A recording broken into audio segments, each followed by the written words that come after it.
একজন মানুষ ঈমান আছে, রাসূলের সঙ্গী, তবুও একটা ভুল হয়ে গেল। ভুলটা এমন যা তাকে ভেঙে দিল ভিতর থেকে।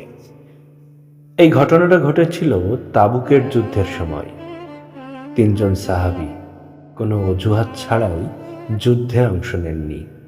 তাদের একজন ছিলেন কাব ইবনে মালিক রাদিয়াল্লাহু তাআলা আনহু। তিনি মুনাফিক ছিলেন না, অসুস্থও ছিলেন না, শুধু গাফিলতি।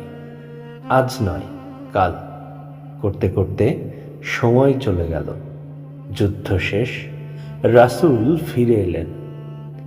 অনেকে মিথ্যা অজুহাত দিল, রাসূল তা গ্রহণ করলেন বাহ্যিকভাবে। কিন্তু কাব রাদিয়াল্লাহু তাআলা আনহু, তিনি দাঁড়িয়ে বললেন, ইয়া রাসূলাল্লাহ, আমার কোনো অজুহাত নেই, আমি ভুল করেছি। এই সত্য কথার মূল্য ছিল ভীষণ কঠিন।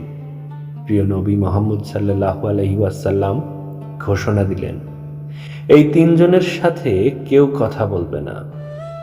ভাবতে পারেন, পুরো মদিনা নীরব হয়ে গেল তাদের জন্য। বন্ধুরা কথা বলে না, বাজারে কেউ সালাম দেয় না, ঘরও যেন সংকুচিত হয়ে গেল।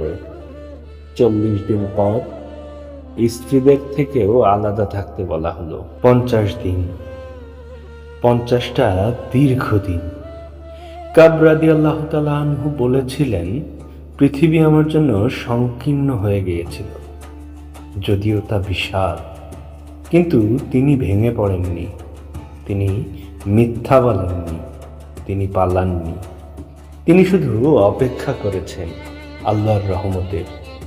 50তম দিনে আল্লাহ এক সাহাবী দৌড়ে এসে চিৎকার করে বললেন, হে কাব, সুসংবাদ, আল্লাহ তোমার তওবা কবুল করেছেন।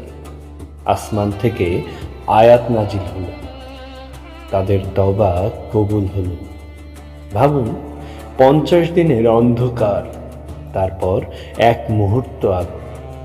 এই ঘটনা আমাদের কি শেখায়? ভুল করলে শেষ হয়ে যায় না, তওবার দরজা বন্ধ হয় না। কিন্তু সত্য বলতে সাহস লাগে, ধৈর্য লাগে, আল্লাহর উপর ভরসা লাগে। আজ আমরা ভুল করি, তারপর লুকাই, অজুহাত বানাই। কিন্তু কাব রাদিয়াল্লাহু তাআলা আনহু আমাদের শিখিয়েছেন, সত্য স্বীকার করুন, আল্লাহর কাছে কান্না করুন, অপেক্ষা করুন।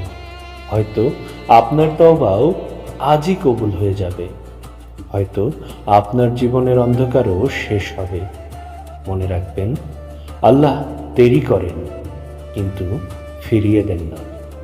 আসুন আমরা আন্তরিকভাবে বলি, ইয়া আল্লাহ, আমি ভুল করেছি, আপনি আমাকে মাফ করুন।